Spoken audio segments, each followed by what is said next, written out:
Alléluia. Béni soit l'Éternel.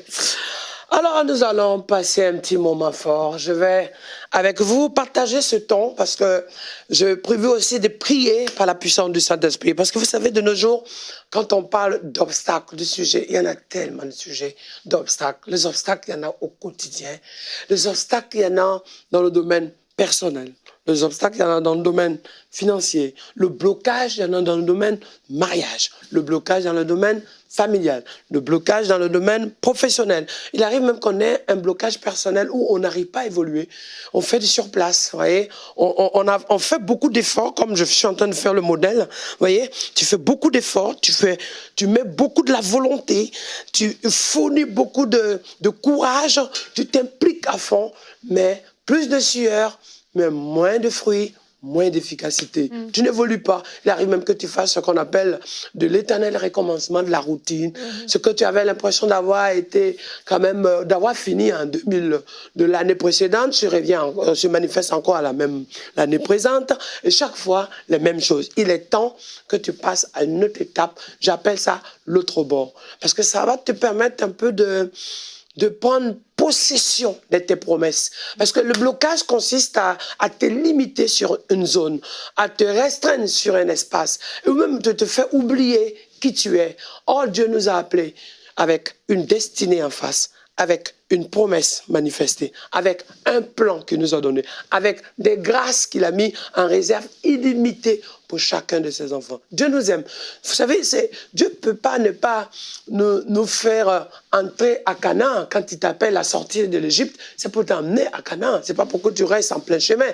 Canaan, c'est ton chemin final. C'est ta destination. C'est pour ça que chaque fois que tu traverses un moment difficile, ne regarde pas la situation. Regarde plutôt, rappelle à Dieu ses promesses. Si cela peut t'emmener aussi à changer de prière. Au lieu de chaque fois se focaliser sur tes douleurs à pleurer, tu vas dire, Seigneur, je sais. Je sais dans ce que je vis, quelque chose va se passer un jour. Je sais dans ce que je traverse, Seigneur, il y a une réponse que tu as préparée pour moi. Je sais dans le combat que je mène, Seigneur, il y a une victoire que tu as pour moi. Fais comme cette femme dans le livre de Matthieu chapitre 9. La Bible dit quoi? La femme qui avait la perte de sang. La Bible dit qu'elle a souffert tellement 12 ans. 12 ans, ce n'est pas 12 jours. 12 ans, c'est une galère terrible. 12 ans, c'était de la souffrance. 12 ans, ça fait des mois accumulés, des semaines accumulées, des jours accumulés, multipliés par ces 12 années de souffrance. Mais elle s'est dit en elle-même, un jour, c'est bon, j'ai entendu parler du Fils de Dieu.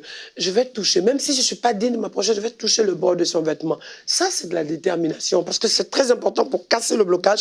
Il faut de la détermination, il faut du courage, il faut oser. Vous voyez, il faut, à un moment donné, il faut se lever, il faut de l'audacité. Il faut être un homme qui a de l'audace, une femme qui a de l'audace, qui se dit maintenant, c'est vrai, ce que je vis, je connais. Mais ce que Dieu m'appelle à vivre, c'est ce que je dois arriver. Je suis fatigué de tourner en rond. Je ne veux plus être dans cet espace. Ce n'est pas mon environnement. Je refuse cela. Et au-delà de dire je refuse, c'est un abandon qu'on fait à Dieu en fait. Et ce verset de Zacharie chapitre 4, il nous dit quelque chose de bien précis, le verset 6. Il dit ce n'est pas par la force, ni par l'intelligence. Ce n'est pas par notre courage qu'on peut s'en sortir, mais c'est par le Saint-Esprit. Le Saint-Esprit va nous aider, nous inspirer, nous conduire. Le Saint-Esprit va nous assister. Le Saint-Esprit va agir dans notre vie de sorte que là où notre main ne peut pas arriver, Dieu va étendre sa main pour manifester sa gloire. Là où nous sommes limités en énergie, en capacité, peut-être en oxygène, Dieu va venir nous fortifier et manifester sa bonté. Il est temps qu'on sache une chose, le blocage dans lequel tu es n'est pas ta destination finale, n'est pas ton espace final. Écoute-moi bien, ce blocage dans lequel tu es habitué, peut-être tu es tellement devenu un sujet de décoration, comme j'aime dire souvent, mais Dieu te dit, regarde, ferme les yeux, regarde, derrière ce blocage, derrière ce mur, tu vas voir que ta route continue. Derrière ce blocage, cette montagne, donc on va voir le verset 7, et le Seigneur dit quoi? Il dit, montagne, qui es-tu? À un moment donné, c'est ça. Cette prière-là, c'est, vous savez, je vous expliquais hier sur l'émission sur comment combattre, mais aujourd'hui, je vais t'expliquer comment prier efficacement pour pouvoir briser le blocage. Pour briser le blocage, il faut prier pour demander à Dieu, Seigneur, merci. Merci de ce que, Père, déjà, ta promesse, je la tiens, je la garde. Il ne faut jamais la lâcher. Deuxièmement, Seigneur, merci pour le cap que tu m'as donné. Il ne faut jamais perdre le cap de Dieu, ce que j'appelle le focus. Ça te permet vraiment de garder l'essentiel. Et tu vas voir qu'en fait, le blocage est une obstruction à ta vue et qui te fait voir que tu ne peux pas voir plus loin, tu te fais voir que tu n'as pas de possibilité de comprendre la réalité. Mais Dieu, lui, il veut que tu vives quelque chose plus loin que tu vois. Quand tu regardes à l'horizon au bord de la mer, tu as l'impression qu'à la fin de ta capacité visuelle, c'est là que le ciel et la mer se croisent. C'est faux. C'est une illusion de vue. Parce que la réalité, c'est que la mer, c'est plus étendu que ça. Le ciel, c'est plus large que ça. Il faut que tu comprennes qu'en fait, ce Dieu-là, c'est parce que tu n'es pas encore exaucé, peut-être pour ton pied, pour ton genou, que tu penses que Dieu n'est pas capable. Oui, Dieu est capable. C'est pour ça que j'aimerais aujourd'hui, à l'instant, te dire que Dieu veut se glorifier dans ta vie. Dieu veut faire tomber ces murailles-là. Et en fait, il faut regarder, il faut demander le signe de Dieu. Comme Gédéon a dit à Dieu, donne-moi un signe. Le signe que tu as avec moi. C'est ça. Ça va t'aider en fait dans ta prière. Le signe que Dieu a manifesté pour démontrer que tu es son enfant. N'oublie jamais. Garde-le. Le signe qui a démontré que tu appartiens à Dieu. Garde-le. Ça va t'amener dans ta prière, dans les situations de blocage, à ne plus te limiter dans ce qui est en train de se passer dans ta vie pour te distraire, mais plutôt dans la révélation, dans le fait que l'essentiel, c'est que Dieu t'a pris d'un point A pour t'emmener à un point B.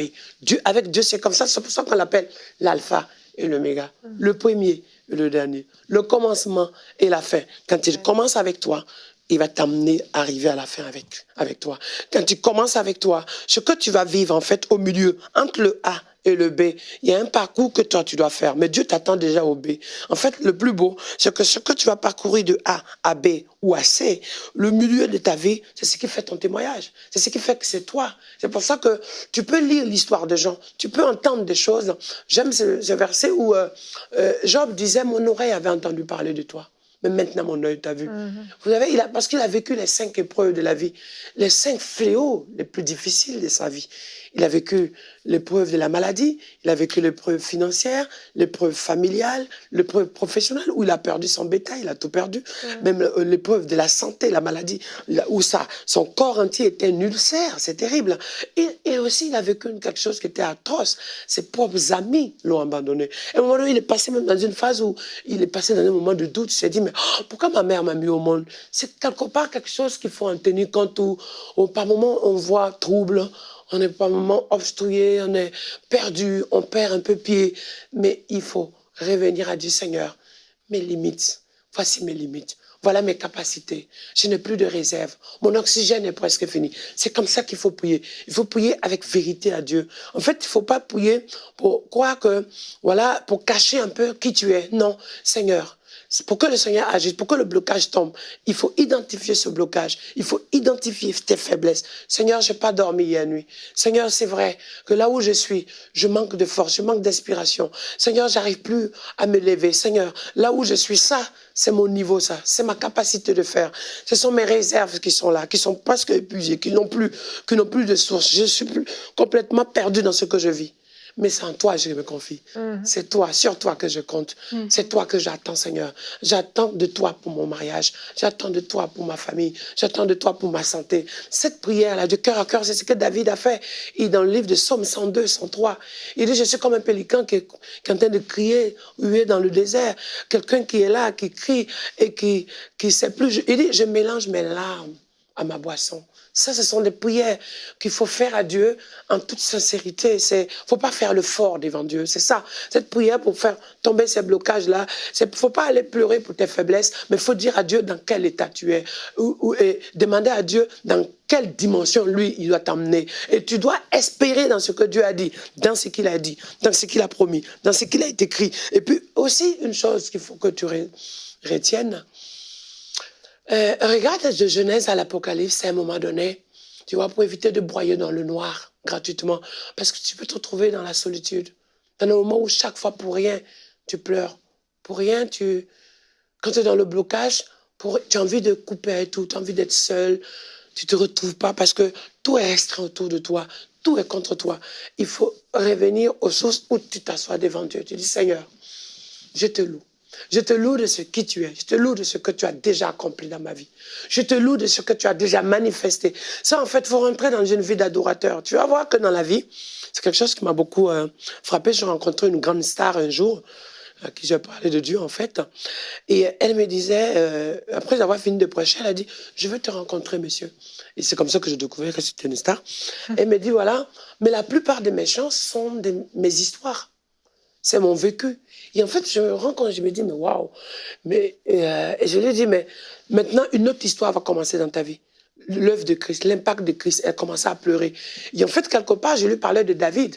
Qu'est-ce qui représente le livre de Psaumes? Le livre de Psaumes, c'est les faits et le vécu de David. Ce que David vivait, c'est ce qu'il a écrit. Il a écrit ce qu'il vivait de difficile. Il a écrit ce moment de faiblesse. Il a écrit ce moment où il était en communion à la recherche de la miséricorde de Dieu pour sortir des blocages. Il est temps, en fait, que tu comprennes que la Bible dit, il dit le diable rôde comme un lion cherchant qui dévorer. C'est en permanence un moyen de te pousser à l'échec, de te ramener encore dans ton passé. Parce qu'il faut le comprendre, ça. L'ennemi ne peut rien faire, il ne connaît rien de ton avenir. C'est pour ça que je veux que tu saches que quand tu te lèves dans le cadre du blocage, demande à Dieu de t'emmener à manifester ses promesses pour l'avenir. Parce que le diable ne connaît pas ton avenir. Le diable ramène toujours les choses de ton passé. Regarde bien, parce que l'avenir appartient à Dieu. Le présent, c'est ce que Dieu a donné à l'homme. Le passé, c'est ce que l'ennemi utilise chaque fois. Donc il va te ramener, tu es médiocre. Il va te ramener, tu as échoué. Il va te ramener ta honte. Là où c'était difficile pour toi. C'est cette image-là qui te ramène jusqu'à ce qu'à un moment donné, tu n'as plus d'espérance d'avenir. Parce qu'un enfant de Dieu, c'est quoi? C'est la foi. Or, la Bible dit quoi? La foi est une ferme assurance des choses qu'on espère, la démonstration de celles qu'on ne voit pas. Donc, je prie maintenant dans la puissance du Saint-Esprit que ce blocage financier soit vaincu. Cette messe sèche qui est comme une condamnation, une œuvre de l'ennemi, comme une action qui a été scellée sur toi, qui fait que tu n'arrives pas à évoluer. Chaque fois, les mêmes choses se répètent. Soit vaincu au nom de Jésus de Nazareth. Il y a le blocage qui fait que même si tu es jolie, une belle fille, une fille intelligente qui travaille, une fille responsable, mais tu es toujours en train de vivre de moments difficiles à ne jamais... Les gens s'approchent de toi, un homme t'apprécie à un moment donné, bah encore, la personne se taille, s'en va, tu te retrouves encore à dire, ah Seigneur, pourquoi? Non, Dieu ne t'a pas appelé seul, mais il y a un blocage, il y a un obstacle, il y a un piège, souvent même, il y a comme un prix qui a été lancé sur ta tête à ne jamais, comme un défi, de jamais te marier. Mais sache que dans le blocage, ce blocage devient ton défi personnel où tu sais que maintenant, montagne, qui es-tu? Tu ne tiendras plus là, tu ne resteras plus là, parce que je sais que mon Dieu m'a appelé à aller à l'autre bord. Je ne suis plus dans cette limite de ce bord, le premier moment de vie que j'ai vécu et qui peut-être était bien, mais où j'ai vécu quoi? Le Seigneur a dit qu'il a transformé l'eau en vin. Tout ça c'est bien, mais à un moment donné tu passes à une autre dimension. Cette dimension où le blocage devient, vous voyez, quand tu marches, quelque chose peut te bloquer, quelque chose peut être un obstacle pour toi. Mais quand Dieu te prend à marcher sur cet obstacle, ça devient quoi? Comme un escalier de transport, d'élévation. Voilà, donc tu vas te lever pour que ce qui est un obstacle pour toi, ce qui est un piège pour toi, ce qui est une obstruction pour toi, ce qui est une difficulté pour toi, devient un escalier d'extension, d'expansion, d'élévation, de qualification. Ainsi, tu peux dire, voilà ce que je vivais, là où j'étais, et maintenant, voilà la vie que je mène au nom de Jésus de Nazareth. Reçois la grâce de Dieu, reçois la puissance du Saint-Esprit, sors à l'action de vomissement. Dieu est en train de te délivrer par le Saint-Esprit qui est en train de te secouer là où tu es, sur ton salon, sur ton lit, sur ton fauteuil, dans ta voiture, au travail, peu importe, devant ton écran, téléphone ou écran de télévision, peu importe, ordinateur, au nom de Jésus de Nazareth, sors, Bates! Oh, nom de Jésus. Maintenant, tu reçois, maintenant, te visiter, maintenant, te toucher maintenant. Ce blocage sort de ton ventre, sort pour lâcher ton fils, ton enfant, tes entrailles. Amen. Amen. Amen. Amen. Amen.